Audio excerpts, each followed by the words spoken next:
तर hi hello कशा आहात? आय होप छानच असाल. तर पुन्हा एकदा नवीन व्हिडिओमध्ये मी कोमल तुमचं खूप सारे मनापासून स्वागत करते. तर इथे बघा मी आज घेऊन आलेली आहे तर ही तेराची पानं. तर नॉर्मली ही पावसाळ्यातच येतात आणि ही जी पानं आहेत तर ती डोंगर भागात किंवा जंगलात तुम्हाला बघायला भेटतात. तर ही एक रानभाजी आहे तर खूप सारे औषधी आणि उपयोगी आहे. तर त्याच्या आपण आज करणार आहोत वड्या किंवा याचं फतफदसुद्धा करतात. पण मी आज तुम्हाला वड्या करून दाखवणार आहे. तर इथे बघा वाटणामध्ये मी घेतलेलं आहे हिरवी मिरची, लसूण, जिरे आणि ओवा. तर हे सगळं आपल्याला घ्यायचं आहे आणि त्यासाठी लागणार आहे आपल्याला बेसन. तर एका बाउलमध्ये आता मी हे सगळं जे आहे तर ते काढून घेणार आहे. तर नॉर्मली बघा इथं सर्वात अगोदर तेल का लावलं आहे तर हिरवी मिरचीची आपल्याला सवय नसते आणि हाताची खूप सारी आग होती. तर हाताला कोणत्याही प्रकारची इजा होऊ नये किंवा आग होऊ नये तर त्यासाठी आपण जे जेवणात किंवा स्वयंपाकासाठी तुम्ही जे काही कोणतंही ऑइल वापरत असाल तर ते अगोदर हाताला लावून घ्यायचं आहे आणि त्यानंतर आपल्याला जी हिरवी मिरची वाटली होती किंवा ठेचा म्हणूया तो केला होता तर तो यामध्ये टाकून घ्यायचा आहे. तर बघा आता ते टाकून झाल्यानंतर आपण त्यामध्ये टाकणार आहोत लिंबाचा रस. तर हे बघा ही रानभाजी आहे आणि ही पावसाळ्यातून एकदाच येते तर ही खूप सारी आयुर्वेदिकसुद्धा आहे. तर यामध्ये मी आता टाकलेले आहे हळद आणि त्यानंतर मी एक अख्खा लिंबू घेणार आहे. तर तो लिंबू होता मीडियम साईजचा. तर मीडियम साईजचा जो लिंबू आहे तर तो अशा पद्धतीने मी दोन्ही भाग यामध्ये पिळून घेणार आहे. तर बघा गाळणीच्या अ, सा सा साह्याने आपल्याला ते गाळून घ्यायचे आहे कारण त्याच्या ज्या बिया आहेत तर त्यासुद्धा त्यामध्ये जाण्याचे चान्सेस असतात त्यामुळे. आणि तुम्ही जर कधी खाल्ले नसाल तर आवर्जून खा. तर ही जी भाजी आहे तर ती कोकणातसुद्धा मोठ्या प्रमाणात भेटून जाते किंवा मग आपण एखाद्या पर्यटन स्थळी फिरायला जात असाल पावसाळ्यात तर त्या ठिकाणीसुद्धा तुम्हाला ह्या पद्धतीची जी भाजी आहे तर ती पाहायला भेटेल. तर आता त्यामध्ये लिंबाचा जो रस आहे तर तो बऱ्यापैकी आपला पिळून झालेला आहे. तर बघा तुम्ही किती पानं घेता तर त्याच्या क्वांटिटीनुसार जे आहे तर इथे आपल्याला बेसन घ्यायचं आहे म्हणजेच की आपण जशा आळूवड्या करतो तर त्याच पद्धतीने. तर यामध्ये तुम्ही थोडंसं जे तांदळाचं पीठ आहे तर ते सुद्धा घालू शकता की ज्याने छान असा क्रंची किंवा कुरकुरीत जो आहे तर तो पणा येतो. पण नॉर्मली अशा पद्धतीने जरी तुम्ही केल्या तरी त्यालासुद्धा खूप छान असा जो आहे तर तो क्रंची आणि कुरकुरीतपणा येतो. तर या ठिकाणी बघा तुम्ही जर लिंबाचं जे रस आहे तर तो घालणार नसाल तर या ठिकाणी तुम्ही चिंचेचा जो कोळ असतो तर तो सुद्धा वापरू शकता. काही हरकत नाही आहे. तर तुमच्या आवडीप्रमाणे तुम्ही त्यामध्ये जे आहे लिंबू किंवा चिंच ह्या दोन्हीपैकी एक जे आहे तर ते घालू शकता. तर जुन्या काळात बघा आमची आजी वगैरे जी आहे तर ती यामध्ये चिंचेचा जो कोळ आहे तर तोच घालत असते किंवा अजूनसुद्धा घालते आणि त्याने सुद्धा खूप छान अशी टेस्ट लागते. तर इथे बघा आपल्याला ज्या कन्सिस्टन्सीमध्ये जे बॅटर हवं आहे तर त्यामध्ये करून घ्यायचं आहे. तर नॉर्मली बघा प्रत्येकाची वड्या करायची पद्धत जी आहे तर ती वेगळी असते. तर तुम्हाला इथे दिसत असेल की मी कशा पद्धतीने जे आहे तर ते एकत्र करून ठेवलेलं आहे. तर आपलं जे हे मिश्रण जे आहे किंवा बॅटर जे आहे तर ते एकत्र करून झाल्यानंतर आपल्याला ते 10 ते 15 मिनिट जे आहे तर या पद्धतीने आपल्याला झाकून ठेवायचं आहे की जेणेकरून लिंबाचा जो रस आहे तो त्यामध्ये छान प्रकारे मुरेल. तर इथे बघा मी ही जी घेतलेली आहे तर ती आहे तेरेची पाने.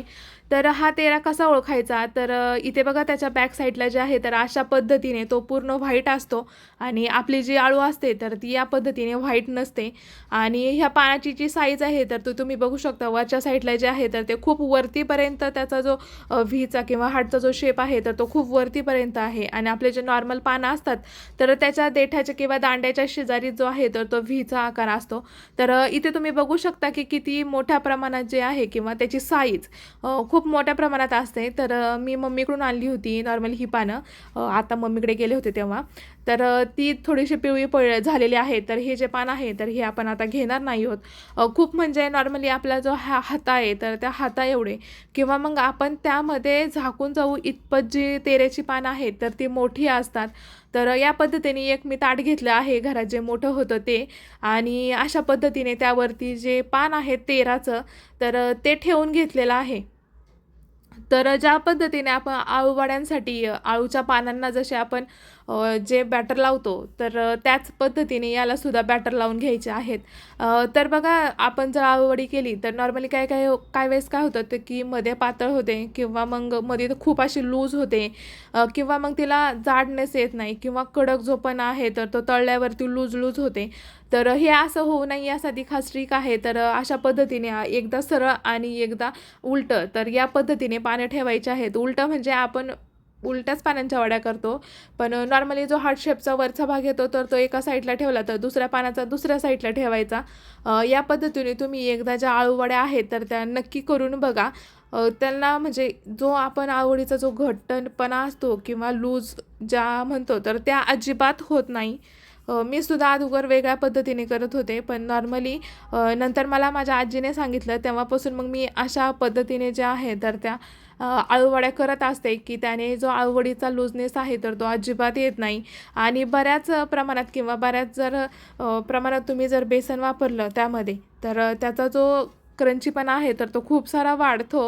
तुम्ही एकदा नक्की ट्राय करून बघा तुम्ही कशा पद्धतीने करता. नाही तर मला तर ही पद्धत खूप छान आणि सोपी आणि पटकन होणारी वाटते. अशा पद्धतीने जर आळूवड्या केल्या तर त्या दिसायला किंवा खायला किंवा क्रंची किंवा जाडनेसपणा जो आहे तर तो खूप छान राहतो. तर अशा पद्धतीने मी जे आहे तर ती फोल्ड करून घेतलेली आहे. आणि अजून एक पद्धत आहे तर ती पण मी तुम्हाला दाखवते.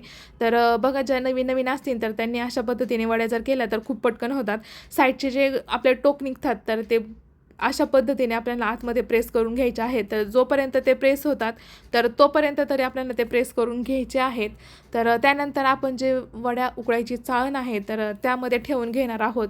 आणि नंतर दुसऱ्या पद्धतीने आपण कशा पद्धतीने करू शकतो किंवा कशा पद्धतीने केल्या पाहिजेत. तर इथे बघा, पानं जे आहे तर ती पानं ठेवायची प्रोसेस जी आहे तर ती सारखीच आहे. त्याच पद्धतीने आपण जे आहे तर ते सगळं बॅटर जे आहे त्याचं तर ते लावून घेणार आहोत. आणि त्याच पद्धतीने त्याच्यावरती उलट दिशेने जे आहे तर ते पान ठेवून घेणार आहोत. तर बघा, मी आता दुसरं पान ठेवून घेते. तर अशा पद्धतीने तुम्ही ज्या वड्या आहेत किंवा तेऱ्याच्या पानांच्या वड्या तर याचं फतफदसुद्धा खूप छान लागतं. तर नेक्स्ट टाईम मला जर ही पानं पुन्हा भेटले तर मी तुमच्यासोबत त्याची जी रेसिपी आहे तर ती एकदा नक्की पुन्हा एकदा घेऊन येण्याचा खूप प्रयत्न करेन. तर बघा, त्यालासुद्धा छान प्रकारे जे आहे तर ते आपलं बॅटर लावून झालेलं आहे. तर याची फोल्ड करायची जी पद्धत आहे तर ती थोडीशी वेगळी आहे. आणि नॉर्मली तुम्ही ह्या पद्धतीने सुद्धा वड्या करत असाल, केल्या असतील तर तुम्हाला माहीतच असेल. पण नॉर्मली म्हटलं की तुमच्यासाठी किंवा ज्या नवीन गृहिणी आहेत त्यांच्यासाठी शेअर करावा ही जी माहिती आहे ती. तर बऱ्यापैकी बघा, जे बॅटर आहे तर ते सुद्धा संपलेलं आहे आणि लावून झालेलं आहे. तर मी तुम्हाला व्हिडिओच्या स्टार्टिंगला सांगितलं होतं की पानांच्या क्वांटिटीनुसार तुम्ही जे आहे तर ते बॅटर करू शकता.